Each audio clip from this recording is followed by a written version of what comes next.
the aftermath of glory battlefield realities. As the sun dips below the horizon, the battlefield grows eerily quiet.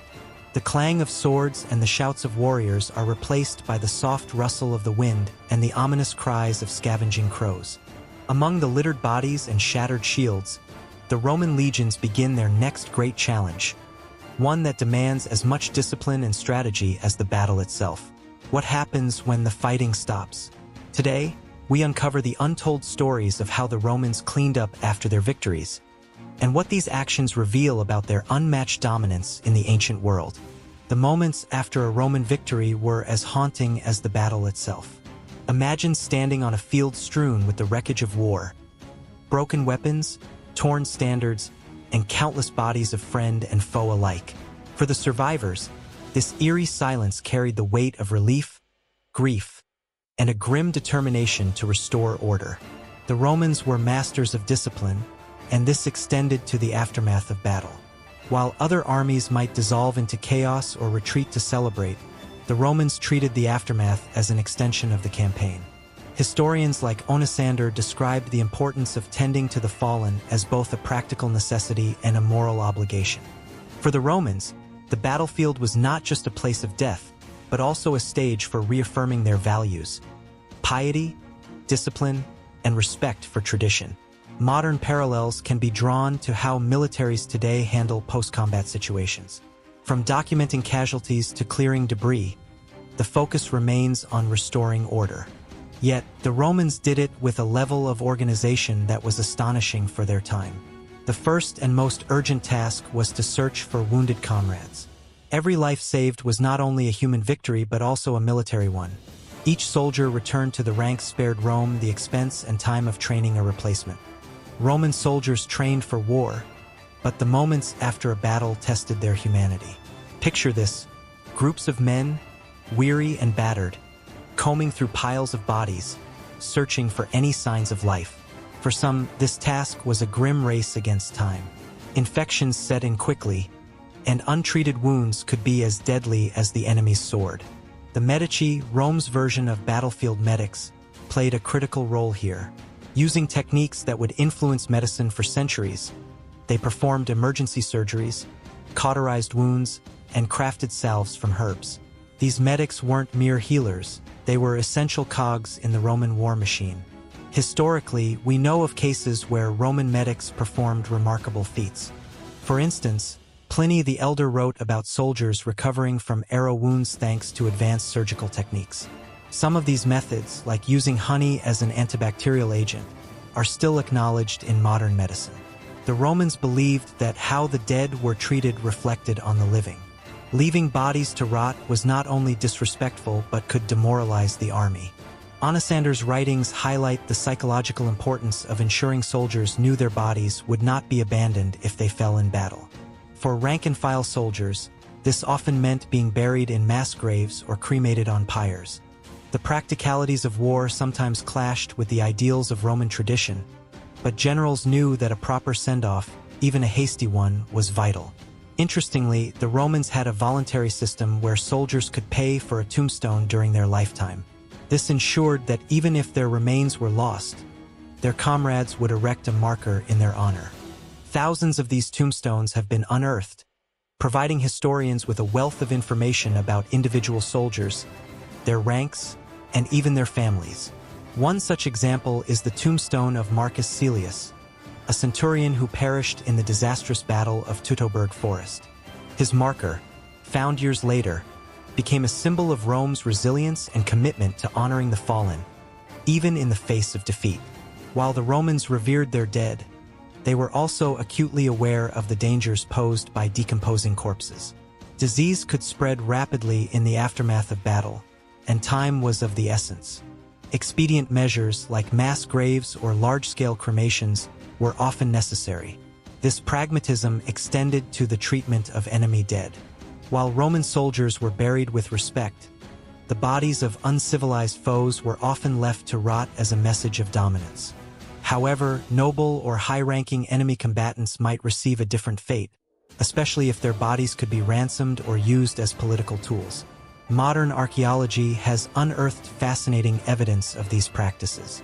Excavations at ancient battle sites reveal the meticulousness with which the Romans dealt with their dead. For example, the remains of cremation pits and mass graves near the site of the Battle of Cannae provide a chilling glimpse into the scale of Roman efficiency. Beyond the physical labor, there was an emotional toll to clearing a battlefield. Soldiers who had fought side by side with their comrades now had to bury them. For officers, the task of counting casualties and reporting losses was a grim reminder of the cost of victory. Roman discipline demanded that soldiers suppress their grief and focus on their duties. But accounts from ancient sources hint at moments of humanity. Tacitus, for example, wrote of soldiers weeping openly as they collected the bodies of fallen comrades after a particularly brutal campaign. This duality of stoicism and deep emotional connection defined the Roman soldier. It also speaks to the spoils of war, the true cost of Roman victory. Victory on the battlefield wasn't just the end. It was the beginning of something much more intricate, sometimes even more dangerous than the battle itself. What happened after the Roman legions marched home, carrying treasures, prisoners, and glory? What secrets lie in the spoils they claimed, and what do they reveal about the empire's insatiable hunger for power? Join us as we delve into the spoils of Roman war, a tale of riches, ambition, and human cost that shaped the destiny of an empire. For the Romans, victory was more than a triumph on the battlefield. It was an affirmation of their divine favor, their civilization's superiority, and their leaders' prowess.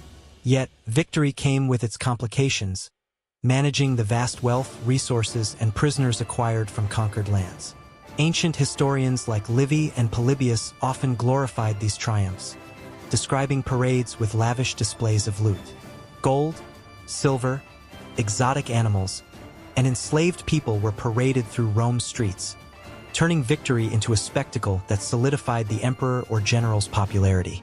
But behind these grand displays was a more complex reality, a meticulous system of cataloging, transporting, and redistributing the spoils of war. The Romans approached war spoils with the same discipline they applied to battle strategies. Looting wasn't a chaotic free-for-all, but a highly organized process overseen by officers and scribes. After a victory, the army would set up makeshift counting stations where every piece of treasure, from gold coins to livestock, was inventoried. Imagine the scene. Hundreds of soldiers standing in line, presenting their findings to scribes who recorded every item. This wasn't just about accountability, it was about ensuring the proper distribution of wealth.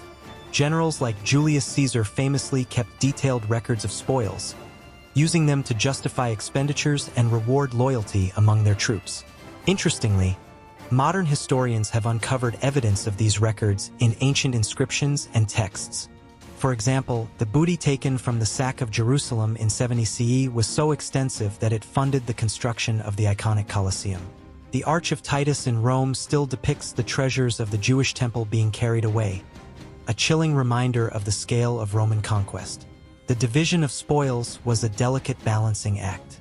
The general, as the leader of the campaign, claimed the lion's share, but a portion was always reserved for the state. Soldiers were also entitled to a share, which acted as both a reward for their service and an incentive for future loyalty.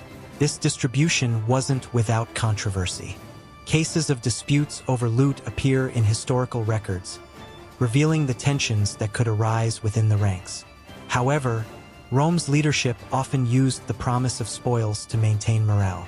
During the campaigns of Hannibal, for instance, Roman generals promised significant rewards to encourage soldiers to keep fighting despite devastating losses.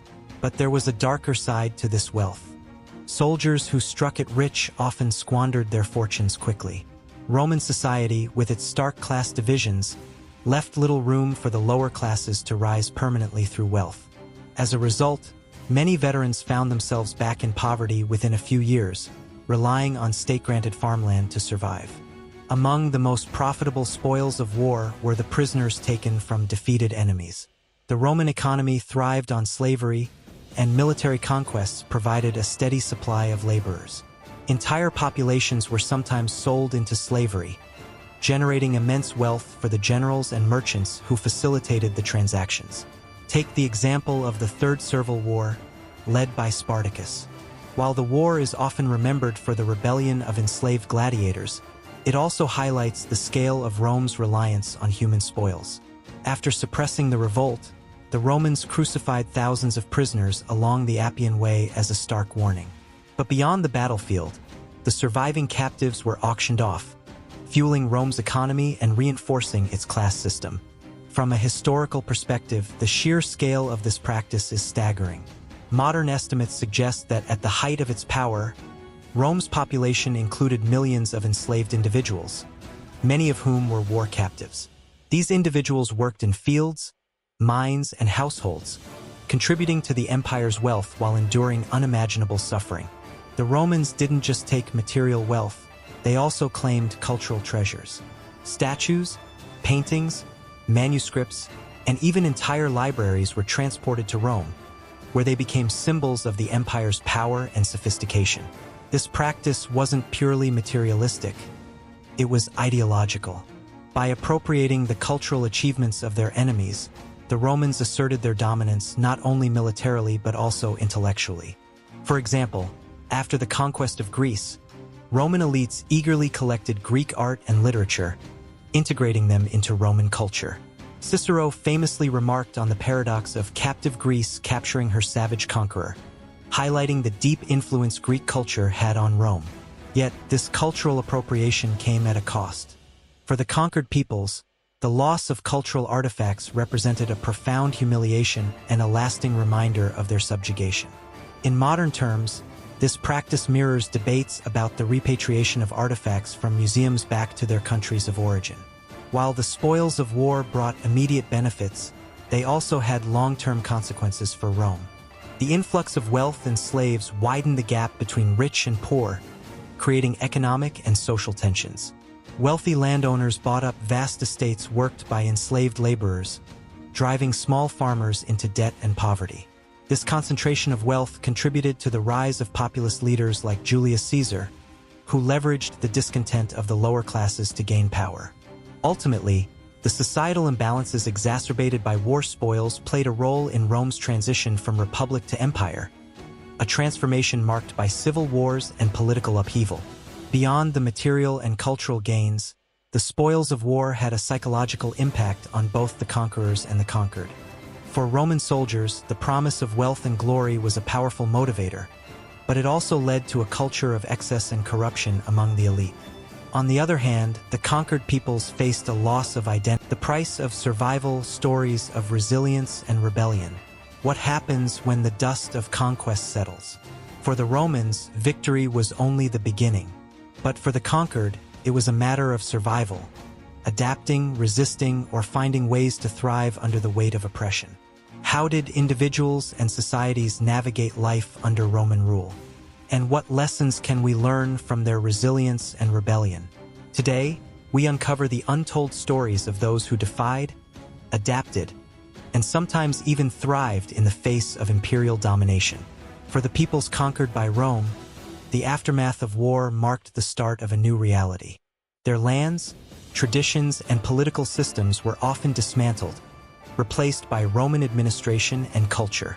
Cities were rebuilt in the Roman style, complete with forums, aqueducts, and amphitheaters. Yet, beneath the veneer of Romanization lay deep scars. Conquered populations faced heavy taxation, loss of autonomy, and the constant presence of Roman military forces. Many were displaced from their homes, while others were forced to assimilate into Roman society. Despite these challenges, some groups managed to preserve their cultural identities. The Celts in Gaul, for example, blended their traditions with Roman practices, creating a unique Gallo-Roman culture that endured for centuries. Their ability to adapt without fully surrendering their heritage is a testament to human resilience. While many suffered under Roman rule, others found ways to turn the situation to their advantage.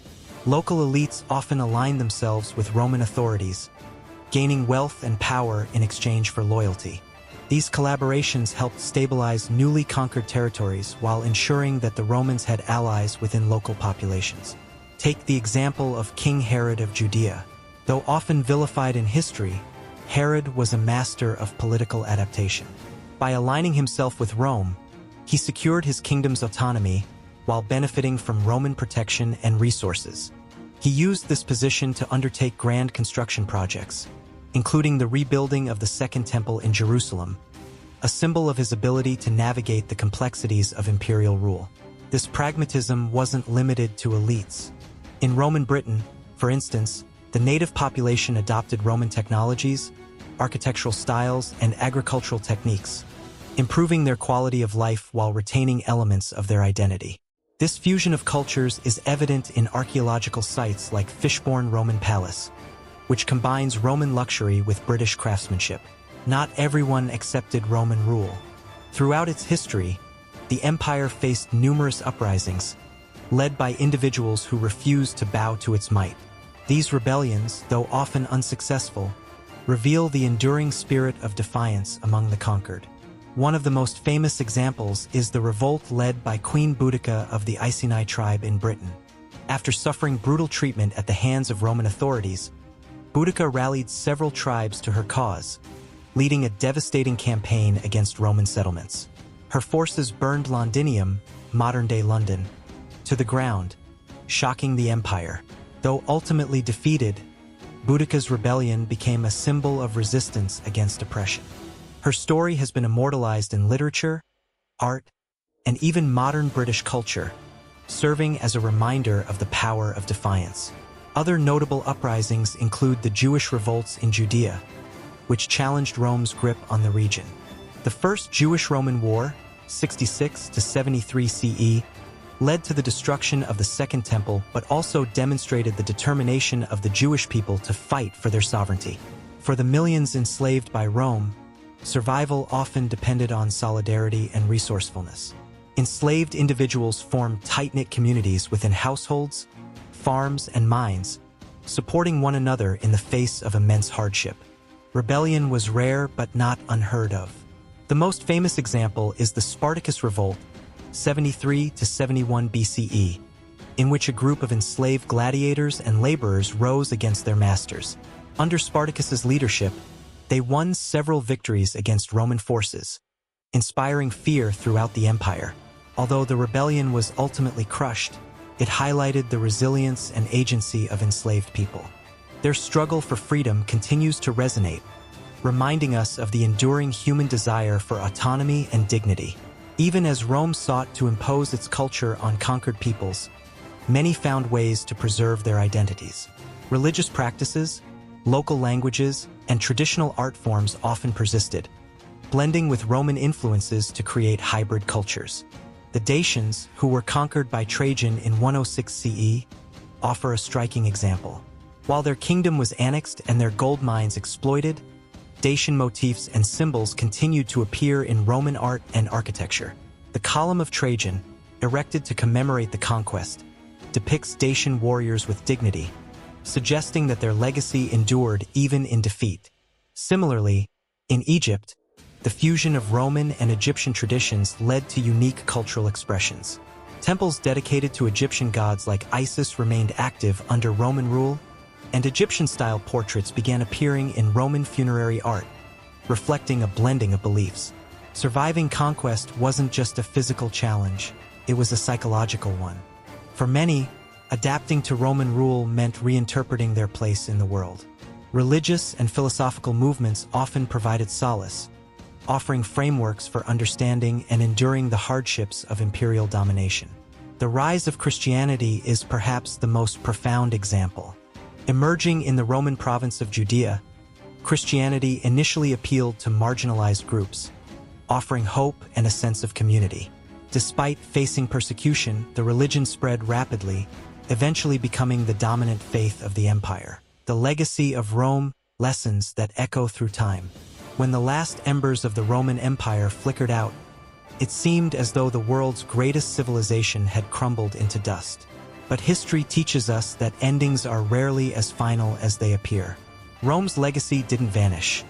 It transformed, endured, and continues to shape our world today. How did this ancient empire leave such an indelible mark on history? What lessons can we draw from its rise, dominance, and fall? This is the story of how Rome's echoes still resonate, a testament to both its grandeur and its flaws. When discussing the fall of Rome, it's essential to clarify what that means. The fall of the Western Roman Empire in 476 CE was dramatic. Rome, the Eternal City, was no longer the center of an empire that spanned continents. But was this truly the end? Historians argue that Rome didn't collapse overnight, but rather evolved into something new. The Eastern Roman Empire, known as the Byzantine Empire, carried on Rome's legacy for nearly 1,000 more years. Its capital, Constantinople, became a beacon of culture, science, and Christian theology, preserving and expanding upon Roman traditions. In Western Europe, the so-called Dark Ages were far from dark. While central authority disintegrated, the institutions of Rome, its laws, language, and infrastructure, continued to influence the emerging medieval kingdoms. Latin remained the lingua franca of scholars, and Roman engineering, from roads to aqueducts, provided the foundation for medieval development. Rome didn't fall, it transformed. And in that transformation, it left us with enduring lessons about adaptability, resilience, and the cyclical nature of history. Rome's political and legal systems are among its most enduring legacies. The Roman Republic introduced concepts like separation of powers, checks and balances, and representation, ideas that would inspire modern democracies centuries later. The United States Constitution, for example, draws heavily from Roman principles. The Senate, the veto power, and even the symbolism of the eagle as a national emblem all harken back to Rome. This adoption wasn't accidental. The Founding Fathers studied Roman history closely, viewing it as a guide for building a republic that could withstand the test of time. Yet, Rome's history also serves as a cautionary tale. The transition from republic to empire, marked by political corruption, economic inequality, and the erosion of civic duty, offers sobering lessons about the fragility of democracy. As modern societies grapple with similar challenges, Rome's story remains strikingly relevant. From architecture to language, Rome's cultural influence is everywhere. The Romanesque style of medieval cathedrals, the enduring popularity of Latin phrases in law and medicine, and even the calendar we use today all trace their origins to Rome. Perhaps most striking is Rome's influence on religion. Christianity, which began as a marginalized sect within the empire, became its official religion by the 4th century CE. The Roman Catholic Church inherited much of Rome's organizational structure, including its hierarchy and administrative efficiency. The Pope, based in Rome, remains one of the most prominent figures in global religion, underscoring the city's enduring spiritual significance. Rome also left an intellectual legacy. Its philosophers, from Cicero to Seneca, grappled with questions of morality, governance, and human nature that remain central to philosophical discourse. Their writings influenced not only medieval thinkers but also the Renaissance and Enlightenment, bridging ancient wisdom and modern thought. One of Rome's most remarkable traits was its adaptability. The empire faced countless crises, military defeats, economic downturns, and internal rebellions. Yet, time and again, it found ways to recover, reinventing itself to meet new challenges. For example, when Rome's economy struggled in the late empire, it adopted new fiscal policies and trade networks. When its borders were threatened, it integrated barbarian groups into its military, turning potential enemies into allies. This adaptability is a lesson for modern societies. Whether addressing climate change, economic inequality, or political polarization, the ability to adapt and evolve is crucial for survival. Rome's story reminds us that no challenge is insurmountable if met with creativity and determination. While Rome's achievements are awe-inspiring, they came at a cost. The empire was built on the backs of the enslaved, the exploited, and the conquered. Its wealth and grandeur often masked the suffering of those who lived under its rule. This duality, greatness and oppression, forces us to grapple with the complexities of empire. Can we celebrate Rome's accomplishments without acknowledging its flaws? How do we reconcile the brilliance of Roman engineering with the brutality of its wars? By examining Rome with a critical eye, we gain a more nuanced understanding of history. Empires, like all human endeavors, are imperfect. They reflect both the heights of human ambition and the depths of human cruelty. Today, Rome stands as a living museum, a city where ancient ruins coexist with modern life. Visitors from around the world marvel at the Colosseum, walk along the Appian Way, and throw coins into the Trevi Fountain. But Rome is more than a tourist destination. It's a symbol of continuity. Despite wars, invasions, and political upheavals, the city has endured for millennia. Its resilience mirrors the spirit of the empire it once ruled, reminding us that even in the face of adversity, survival is possible. Rome's endurance offers hope in a world often marked by uncertainty. It shows us that while civilizations may rise and fall, their legacies can endure, shaping the future in ways both profound and unexpected. As we look back on Rome's history, we're reminded that the story of empire is ultimately the story of humanity. Rome was not just a place or a political entity. It was a reflection of human ambition, creativity, and resilience. Its successes and failures offer lessons for us all.